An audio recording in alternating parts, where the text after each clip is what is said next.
Hello students, welcome to my channel Learnopedia. आज हम लोग स्टार्ट करेंगे फिलॉसफी। लास्ट क्लास में हम लोगों ने lock view of substance complete कर लिया था, तो आज फिर से एक बार लॉक व्यू आप लोगों को बता देती हूँ। जॉन लॉक के अकॉर्डिंग सब्सटेंस वो बेसिक चीज़ है जो किसी ऑब्जेक्ट के डिफरेंट क्वालिटीज़ को सपोर्ट करती है। हम किसी ऑब्जेक्ट को डायरेक्टली सब्सटेंस के फॉर्म में नहीं जानते, हम उस चीज़ की क्वालिटी को एक्सपीरियंस करते हैं। फॉर एग्जांपल एक एप्पल को देखो, हम उसका red colour, taste, smell, shape और सॉफ्टनेस एक्सपीरियंस करते हैं। लॉक के अकॉर्डिंग इन क्वालिटीज़ के पीछे कोई अंडरलाइंग सब्सटेंस होना चाहिए जो इन सब क्वालिटीज़ को सपोर्ट करता है, लेकिन उस सब्सटेंस के एग्जैक्ट नेचर हमें डायरेक्टली पता नहीं होती। लॉक इसे something I know not what type unknown support के रूप में डिस्क्राइब करता है। अब लॉक के अकॉर्डिंग सब्सटेंस जो है वो दो टाइप के होते हैं। फर्स्ट है मटेरियल सब्सटेंस, सेकंड है स्पिरिचुअल सब्सटेंस। फिजिकल ऑब्जेक्ट के पीछे अंडरलाइंग सब्सटेंस जैसे एप्पल, टेबल, स्टोन एक्सेट्रा, हम इनके क्वालिटीज़ को एक्सपीरियंस करते हैं, लेकिन अंडरलाइंग सब्सटेंस को डायरेक्टली एक्सपीरियंस नहीं करते। अब है स्पिरिचुअल सब्सटेंस, माइंड या सोल को सपोर्ट करने वाली सब्सटेंस। हम अपने थॉट्स, फीलिंग और एक्शन को एक्सपीरियंस करते हैं, लेकिन सोल की एग्जैक्ट नेचर को डायरेक्टली एक्सपीरियंस नहीं करते। अब है हमारा नेक्स्ट है क्रिटिसिज्म ऑफ लॉक्स व्यू। तो लॉक कहते हैं सब्सटेंस क्वालिटीज़ को सपोर्ट करता है, लेकिन सब्सटेंस खुद क्या है ये क्लियरली नहीं बताता है। इसीलिए क्रिटिक्स कहते हैं कि अगर सब्सटेंस कम्प्लीटली अननोन है तो उसके एग्जिस्टेंस को अज्यूम क्यों करें। लॉक एक तरफ कहते हैं कि हम सब्सटेंस को प्रॉपरली नो नहीं कर सकते, मतलब प्रॉपरली पता नहीं कर सकते, और दूसरी तरफ उसको क्वालिटीज़ का सपोर्ट मानते हैं। ठीक है, क्रिटिक्स कहते हैं कि ये पोजीशन कंफ्यूजिंग है। लॉक का आइडिया कि सब्सटेंस एक अननोन समथिंग है क्रिटिक्स को अनसेटिस्फैक्ट्री लगता है। फिलॉसफी में सिर्फ ये कह देना कि कुछ है बट मुझे पता नहीं क्या, प्रॉपर एक्सप्लेनेशन नहीं देता। ठीक है, क्रिटिक्स पूछते हैं कि क्वालिटीज़ को एग्जिस्ट करने के लिए नेसेसरीली किसी सेपरेट सब्सटेंस की नीड क्यों होनी चाहिए। हो सकता है क्वालिटीज़ को एक्सप्लेन करने के लिए सब्सटेंस को अलग से अज्यूम करना ज़रूरी ही ना हो। बकली ने लॉक के मटेरियल सब्सटेंस को स्ट्रांगली क्रिटिसाइज़ किया। उसका कहना था कि हम कलर, शेप, टेस्ट, स्मेल जैसे क्वालिटीज़ को एक्सपीरियंस करते हैं, लेकिन अननोन मैटर सब्सटेंस को कभी एक्सपीरियंस नहीं करता। इसीलिए मटेरियल सब्सटेंस को इंडिपेंडेंट रियलिटी मानना अननेसेसरी है। अब नेक्स्ट है बर्कलीज व्यू ऑफ सब्सटेंस।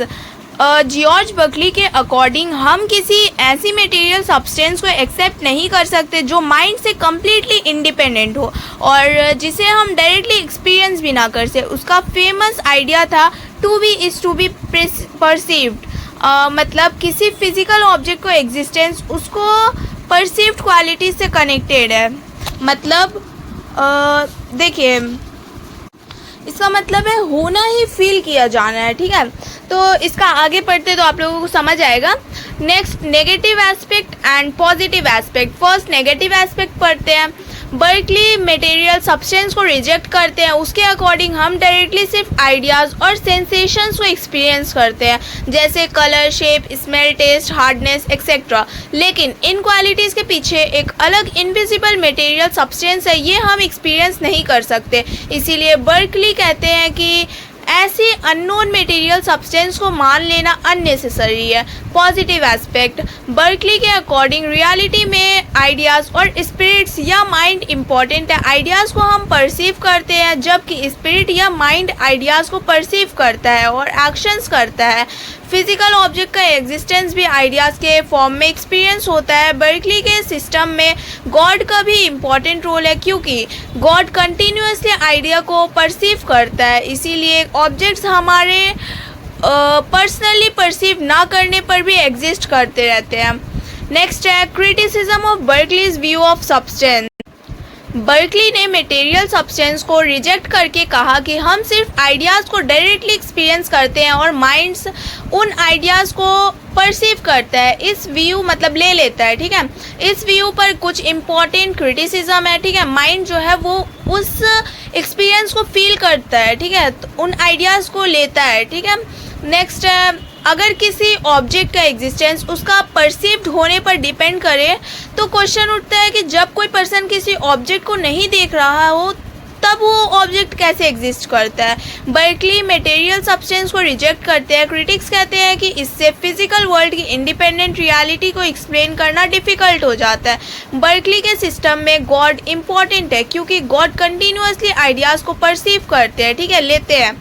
और क्रिटिक्स कहते हैं कि गॉड को यूज़ करके एक्सटर्नल वर्ल्ड की एग्जिस्टेंस एक्सप्लेन करना फिलोसॉफिकल प्रॉब्लम को सिंपली अनदर असम्पशन पर डिपेंड कर देता है। हम किसी ऑब्जेक्ट को डायरेक्टली नहीं बल्कि उसकी क्वालिटीज़ को एक्सपीरियंस करते हैं। क्रिटिक्स कहते हैं कि आइडिया और एक्चुअल ऑब्जेक्ट को कम्प्लीटली सेम मान लेना करेक्ट नहीं है। जैसे टेबल का कलर, शेप और हार्डनेस एक्सपीरियंस करना और एक्चुअल टेबल का एग्जिस्ट करना एक ही बात नहीं नेसेसरीली है। नॉर्मल कॉमन सेंस के अकॉर्डिंग ऑब्जेक्ट्स हमारे परसीव करने से इंडिपेंडेंट एग्जिस्ट करता है। जैसे रूम से बाहर चले जाने पर भी हम नॉर्मली मानेंगे कि टेबल वही है। बर्कली का थ्योरी इस कॉमन सेंस बिलीफ को एक्सप्लेन करने के लिए कॉम्प्लिकेटेड लग सकता है।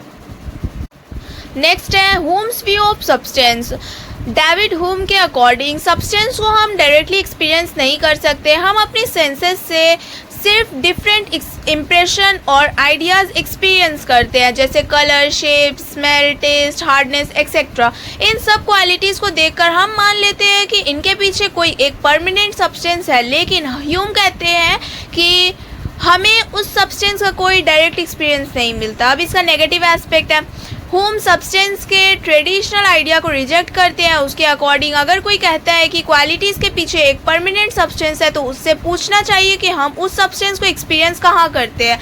अगर उसका कोई इम्प्रेशन ही नहीं है तो उसके एग्जिस्टेंस को प्रूव करना पॉसिबल नहीं है। नेक्स्ट है पॉजिटिव एस्पेक्ट। ह्यूम के अकॉर्डिंग जो हमें एक्चुअली एक्सपीरियंस होता है वो डिफरेंट क्वालिटीज़ और परसेप्शंस का कलेक्शन है, जैसे एक एप्पल में red colour, sweet taste, smell, shape और सॉफ्टनेस। हम इन सब को एक्सपीरियंस करते हैं। इन क्वालिटीज़ को एक साथ देखकर हम माइंड में एप्पल नाम की एक सिंगल थिंग बना लेते हैं।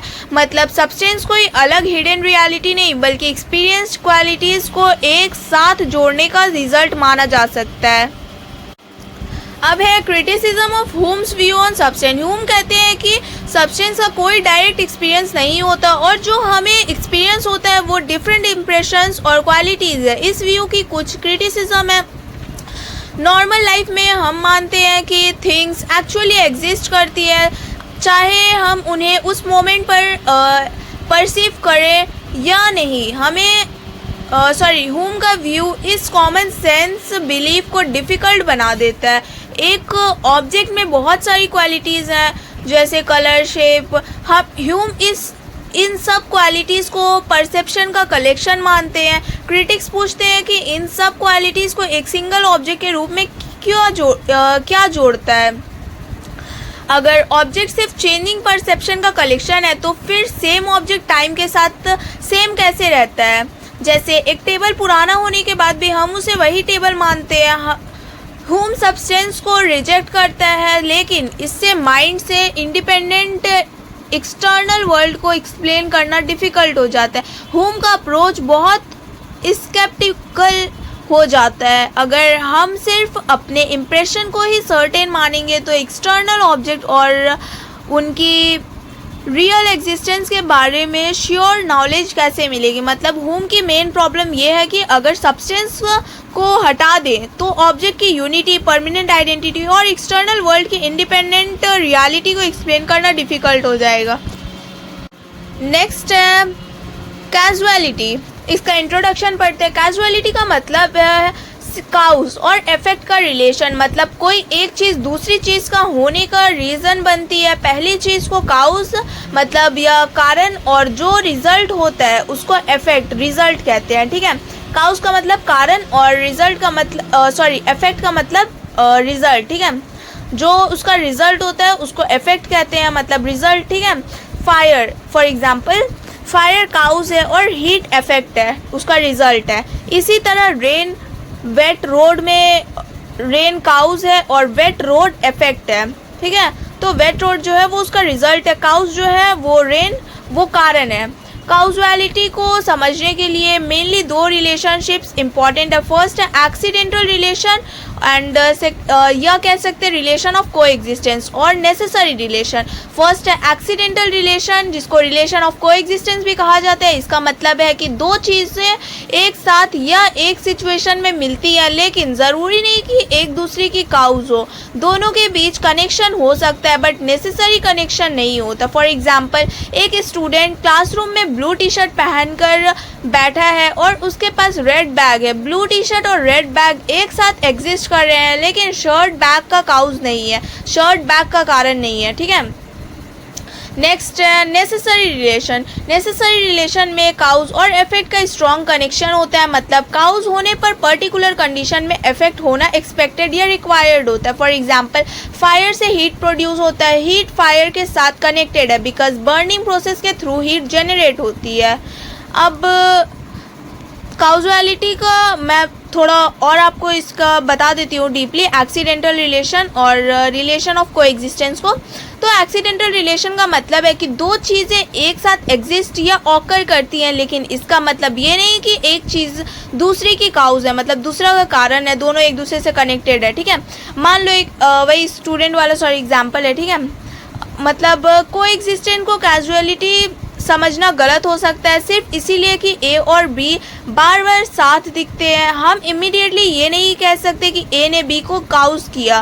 फॉर एग्जांपल अगर कोई स्टूडेंट एग्ज़ाम के दिन एक पर्टिकुलर पेन यूज़ करता है और उसके मार्क्स अच्छे आ जाते हैं तो इसका मतलब ये नहीं कि पेन ने मार्क्स काउज किया, हो सकता है स्टूडेंट ने अच्छी प्रिपरेशन की हो।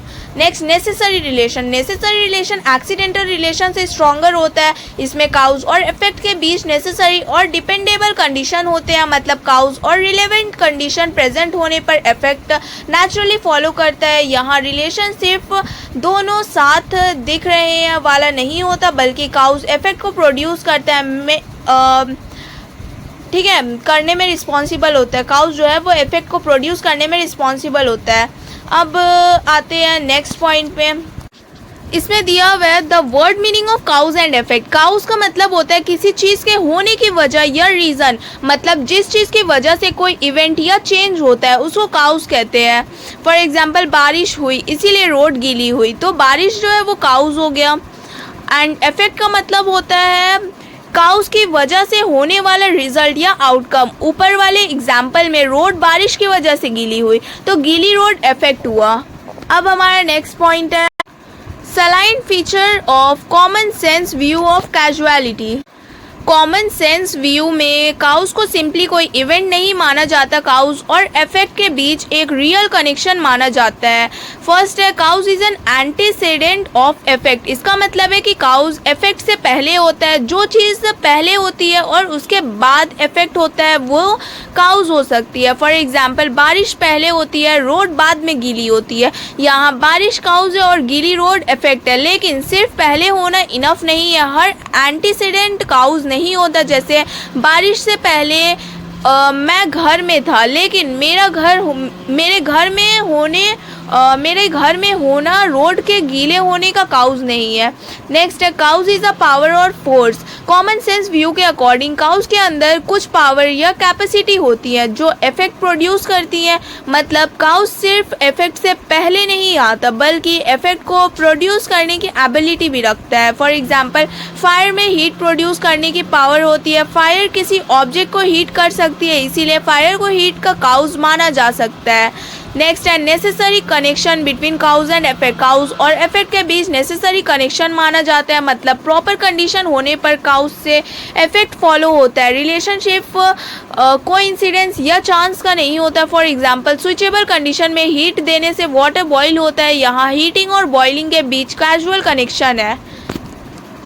नेक्स्ट है scientific view of casualty, casual relation. Scientific view of casualty का मतलब है कि साइंस में किसी इवेंट को दूसरे इवेंट का काउज तभी माना जाता है जब उसके बीच प्रॉपर एविडेंस, ऑब्जर्वेशन और सिस्टमैटिक रिलेशनशिप मिलता हो। सिर्फ ये देख लेना कि एक इवेंट के बाद दूसरा इवेंट हुआ इनफ नहीं होता। साइंस में काउज और इफेक्ट के बीच रेगुलर और सिस्टमैटिक रिलेशनशिप होना चाहिए।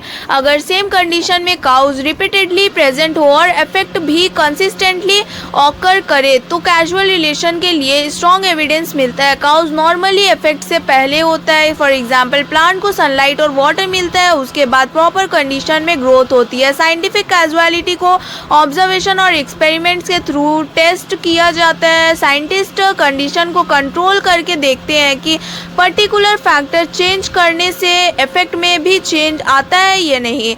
दो थिंग्स के साथ साथ चेंज होना ऑटोमेटिकली ये प्रूव नहीं करता कि एक दूसरे का काउज है। इसीलिए साइंस में कोरिलेशन और कॉजेशन को अलग रखा जाता है। साइंटिस्ट ये भी चेक करते हैं कि इफेक्ट किसी थर्ड फैक्टर की वजह से तो नहीं हो रहा है। इसीलिए एक्सपेरिमेंट्स में अननेसेसरी फैक्टर्स को कंट्रोल करने की कोशिश की जाती है।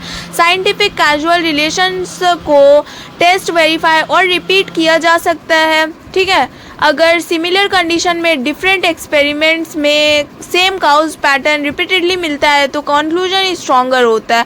मान लो रिसर्चर यह चेक कर रहा है कि फर्टिलाइज़र प्लांट ग्रोथ को इंक्रीज करता है या नहीं। वो सिमिलर प्लांट्स को कंट्रोल कंडीशन में रखेगा, कुछ प्लांट को फर्टिलाइज़र देगा और कुछ को नहीं, फिर ग्रोथ कंपेयर करेगा। अगर रिपीटेडली फर्टिलाइज़र वाले प्लांट में रिलेवेंट कंडीशन के अंडर बेटर ग्रोथ मिले तो फर्टिलाइज़र और ग्रोथ के बीच कैजुअल रिलेशनशिप का एविडेंस मिलता है।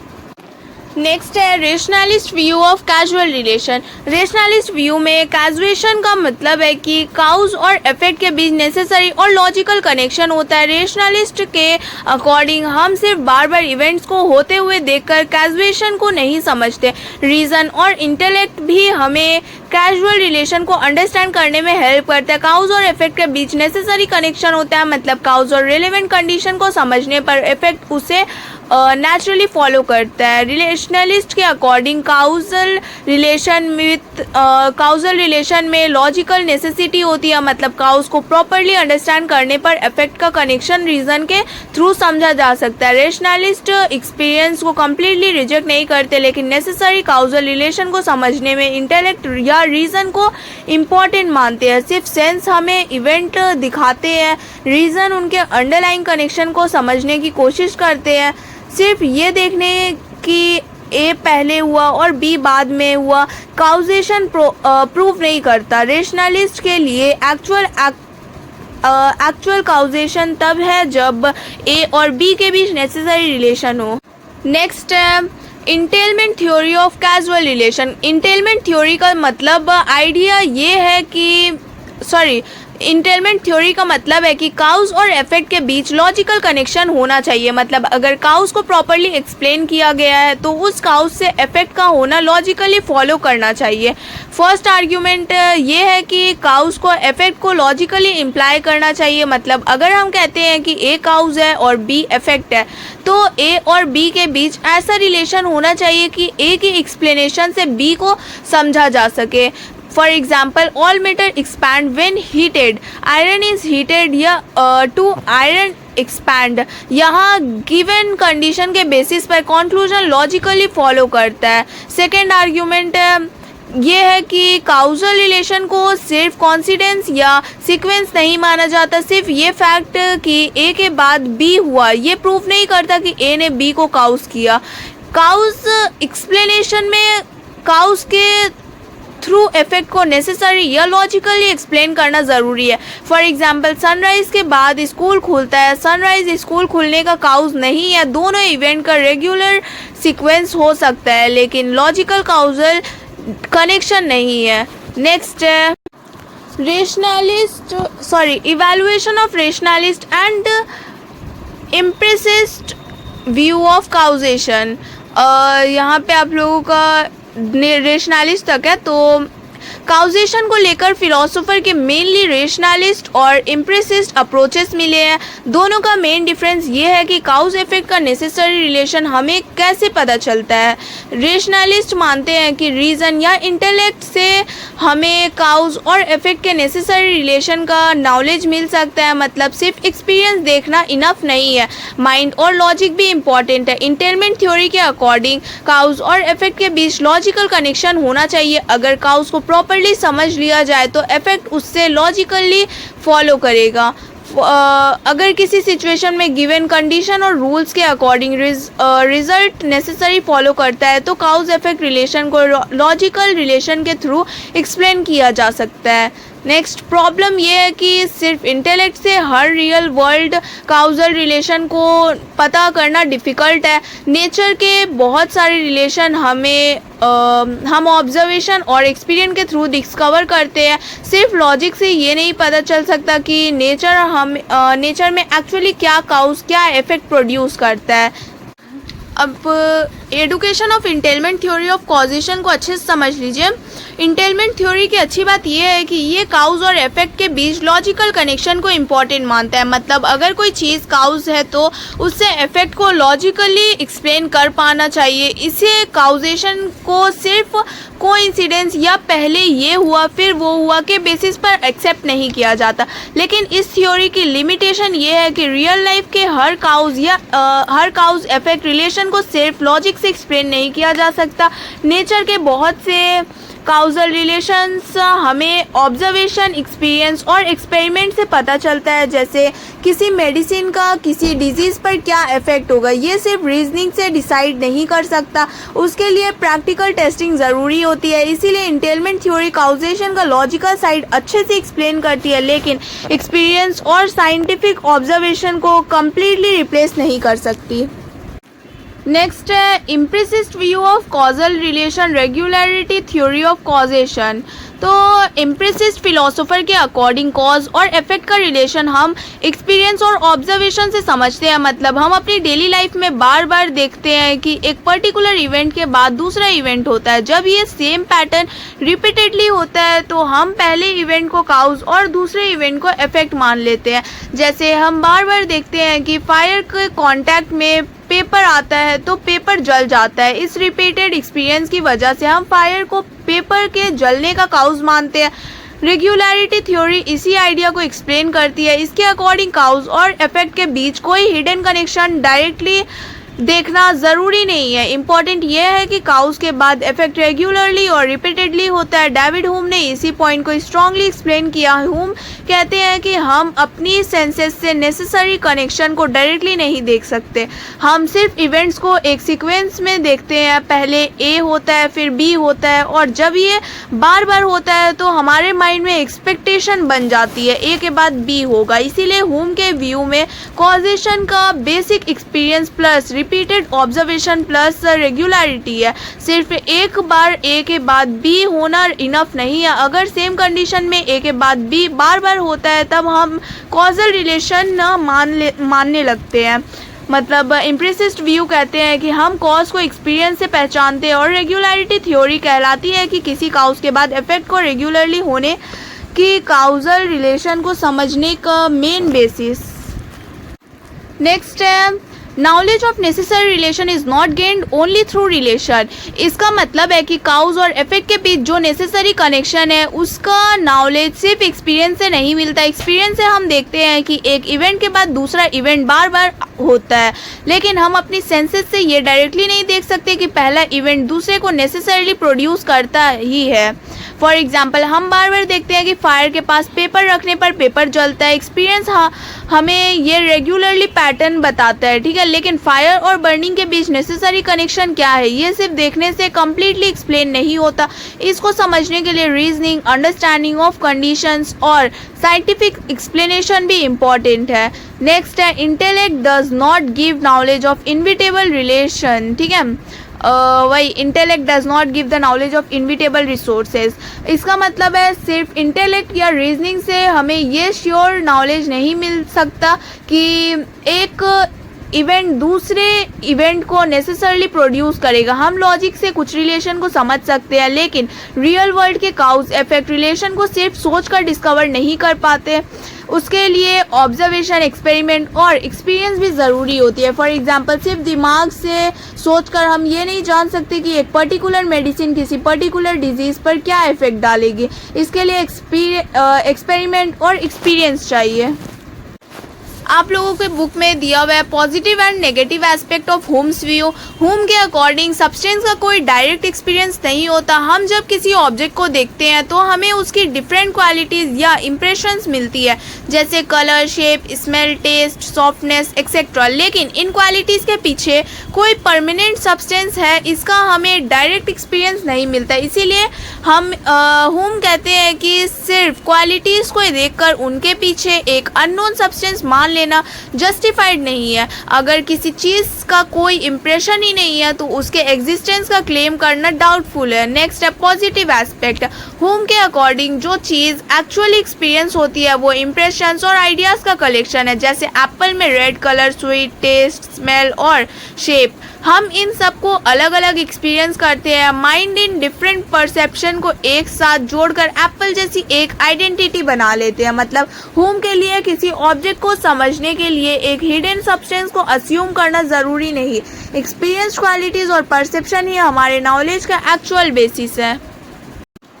नेक्स्ट है क्रिटिसिज्म। हुम के व्यू की मेन क्रिटिसिज्म ये है कि अगर सब्सटेंस को कम्प्लीटली रिजेक्ट कर दिया जाए और ऑब्जेक्ट को सिर्फ डिफरेंट क्वालिटीज़ और परसेप्शंस का कलेक्शन माना जाए तो एक ऑब्जेक्ट की यूनिटी और आइडेंटिटी को एक्सप्लेन करना डिफ़िकल्ट हो जाता है। जैसे एप्पल में कलर, टेस्ट, स्मेल और शेप अलग अलग क्वालिटीज़ है, लेकिन हम इन सबको एक ही एप्पल की क्वालिटीज़ मानते हैं। क्रिटिक्स पूछते हैं कि इन डिफरेंट क्वालिटीज़ को एक सिंगल ऑब्जेक्ट के रूप में क्या जोड़ता है। इसी तरह ऑब्जेक्ट की क्वालिटीज़ टाइम के साथ चेंज होने के बाद भी हम उसे वही ऑब्जेक्ट मानते हैं, लेकिन हुम के थ्योरी इस परमानेंट आइडेंटिटी को प्रॉपरली एक्सप्लेन नहीं करता। इस व्यू से एक्सटर्नल वर्ल्ड के इंडिपेंडेंट रियलिटी को एक्सप्लेन करना भी डिफ़िकल्ट हो जाता है, क्योंकि हुम मेनली इम्प्रेशन और परसेप्शन पर फोकस करते हैं। इसीलिए क्रिटिक्स कहते हैं कि हुम का व्यू सब्सटेंस की प्रॉब्लम्स को सॉल्व करने के बजाय स्केप्टिसिज्म की तरफ ले जा सकता है। अगर वीडियो हेल्पफुल लगी हो तो इसे लाइक, शेयर, सब्सक्राइब करें।